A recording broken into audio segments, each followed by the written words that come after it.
Okay, so let's break down this song a little bit. I was sent these stems here and just imported each of them onto a new track, zeroed out at the beginning so they all sync up. And the drums were 2-track left and right, so I just panned those hard, and they sounded something like this when I brought them in.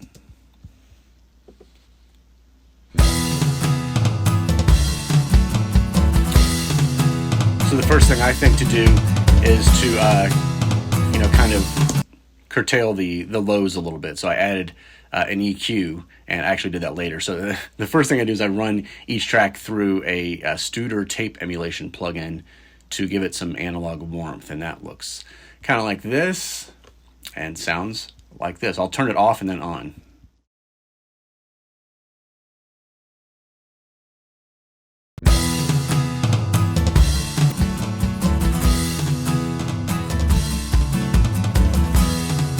And then we add in some EQ after the fact.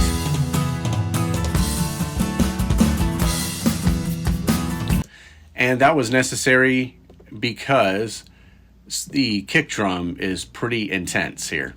And I also wasn't crazy about where the snare sat in the field, so I was trying to enhance that a little bit and then move it over some if I could, and then bring up the highs in general. Which, if you just listen to the drum track by itself, it sounds totally fine. It's just once you start, blending in all the other instruments, it needs to, have its space carved out there. And so I feel kind of bad because the drums actually sound less good than the tracks I was sent, but you have to make some compromises sometimes. So you can actually analyze the frequencies as it's playing here and see where the peaks are. Like right here, that's why I brought down the kick drum there, and that's where I wanted the snare. So without it, it sounds like this.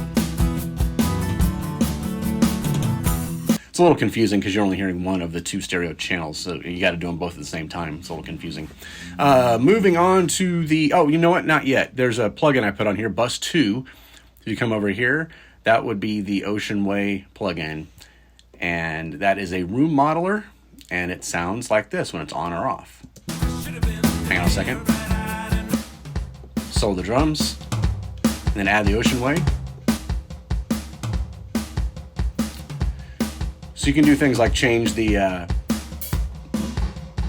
it's sort of like an ambience simulator. You can use it to remix effects or to just add reverb, and then you can change the, the distance, how far away the mics are, what type of mic we're using, all that kind of good stuff.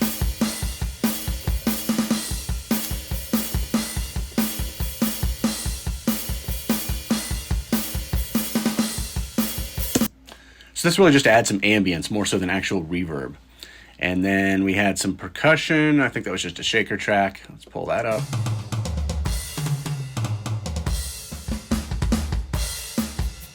Yep. The other thing with the drums is I like the stereo field to be from the audience perspective. So like tom fills go from right to left across the kit, and the hi-hat would be in the right speaker, ride would probably be in the left speaker, etc. And sometimes that's backwards from the preset, so something to look for. All right, the bass. It sounded like that. First things first, ran it through the Studer tape emulator. Get that level happening here. Give it some balls. Then compress the shit out of it with this Teletronics LA2A. Gain and peak reduction. Then I re-amped it by running it through an Ampeg amp. That's what we're talking about. All right. So there are actually presets for like different types of, amps. And I start with one alternate rock. And then EQ, change the amount of gain, all that kind of stuff. Power soak. And then this here, that's a flanger effect because the original track had a flanger on it as well. And so basically what I was trying to do is, I couldn't get rid of those sounds, so I just took what was there and put more stuff on top of it that was a little juicier and thicker, maybe higher quality. This one's in stereo, for example. This is just a flanger. Mix that with the drums and you get this.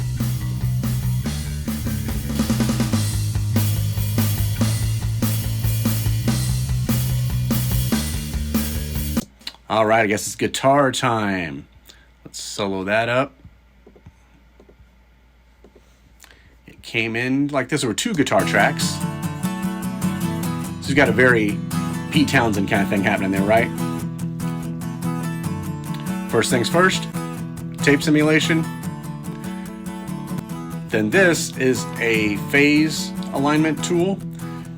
And I'm not saying the phase was out of alignment, but sometimes I just scroll through these and see which one sounds best, because it can add a little more articulation or a little more boom. And then the same compressor that's on the bass, but a lot more. You can see how far back it's knocking these peaks. That's really trying to keep them in line and keep them very even throughout the song. Equalizer, which I wouldn't have figured out until later. You know, usually once I'm hearing how the instruments blend together, that's when the EQ comes in. Like, you know, what kind of room do we have for this instrument? You can see it's pretty severe here. I almost always cut the low out of almost every track just to make sure there's not a lot of extra boom at the bottom. Here it could use a little more body, around 300K, and then just cranking the ups.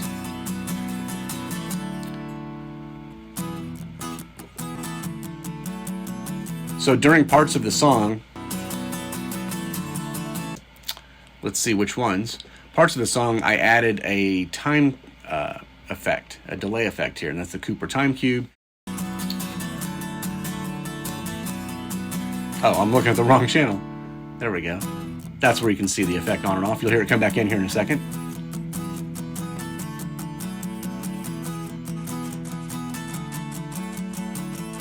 Then blended.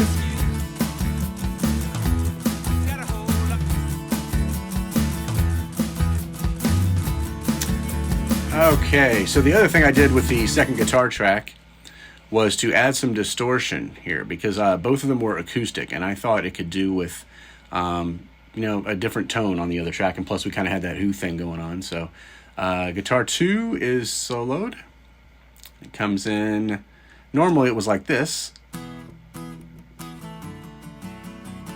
Let's get some tape saturation happening, compression, and then I put on this distortion pedal.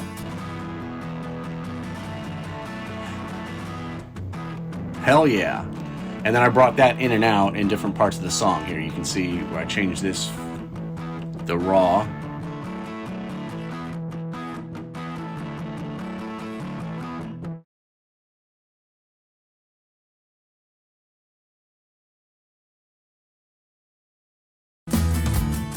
And then I guess onto the vocals. Solo vocal 1. Same thing, tape saturation. An EQ, again, pulled tons of bass out. Some uppers. But there was also 2 vocal tracks. Have a plan, oh, it's hard to explain, but I'm in the air 1,000 miles an hour. And so you can see the second vocal track has a little more body to it in the EQ than the first one does.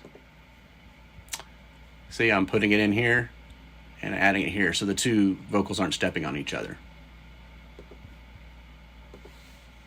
Then compression. The burden you bear, I know I said I could, but I'm nowhere as good as they say. I'm underprepared and overrated. So that sound you're hearing, that kind of chorusing flange, that's just the natural sound of the 2 voices being slightly off pitch from each other, and it creates the same effect as like a chorus or a flange. And so those 2 are routed through an effect called a lexicon. That's the digital reverb made popular in the 80s. Sounds like this.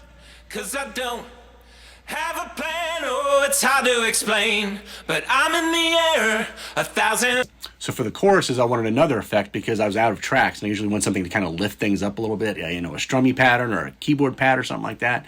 And there was nothing left, so I put an effect on the vocals to give it a kind of a swirl. He's talking about being up in the air, and it reminded me of Pink Floyd's Learning to Fly or Foo Fighters. And so when that kicks in, I turned on a rotary speaker effect, which is this Leslie cabinet. What you can, 'cause I don't have a plan, 1, 2, oh, it's hard 3. to explain, but I'm in the air 1,000 miles an hour. I don't have the power to change. So those are really the effects. And then when you're going to mix the whole thing together, I put on these mastering plugins here to make it really loud.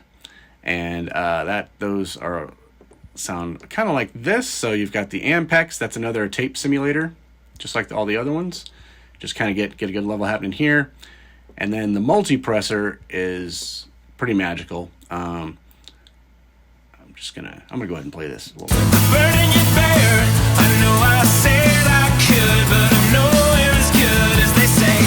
I'm underprepared and overrated. I'm sorry to say. So that's what it sounds like without any mastering plugins on it. I'm not available. So this gives it tape saturation. The multipressor is it's a compressor, so it squashes the signal down into a manageable range so that you can then crank it up. But what it does is it divides that into different frequency ranges here. So it's just the bass compression, the mid, lower mids, upper mids, and then highs. And you can squeeze these different amounts because they can handle different amounts of compression. And you can emphasize certain frequency ranges here too. So that's how I kind of cheat. If someone sends me a stereo file that I can't remix, and they're like, could you get the guitar a little louder? Sometimes you can bring in something like this or an EQ and just sort of punch it out a little bit. So what I'm doing is emphasizing frequencies here. And usually I would also add another plug-in here so I could analyze the frequency spectrum, see which ones are being used and which ones are available, and kind of fill in some of those holes. So I would add another EQ here to level things out.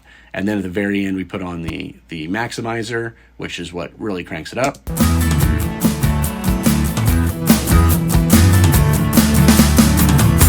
I should have brought more to the table than a worn-out lazy excuse. Like that.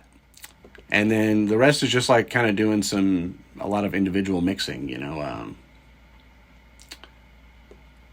what needs to be louder or quieter. The drums I did quite a bit on because what you're seeing are these, I wanted it to be loud and cranking, but every time there's a kick on a crash, it overloads everything. So I would go in and manually pull those down. And then there's a lot of volume difference between the kick and the tom. So you do these tom rolls or whatever, and I would crank those way up. That's why you don't usually want to compress drums when they don't have the individual instruments to get to. I could understand maybe compressing a tom-tom, but you don't want to compress the entire kit because then it's going to try to squeeze the volume of the cymbals down to that of the kick and vice versa. So to get around that, I just kind of had to go through part by part to get it to the volume that was workable.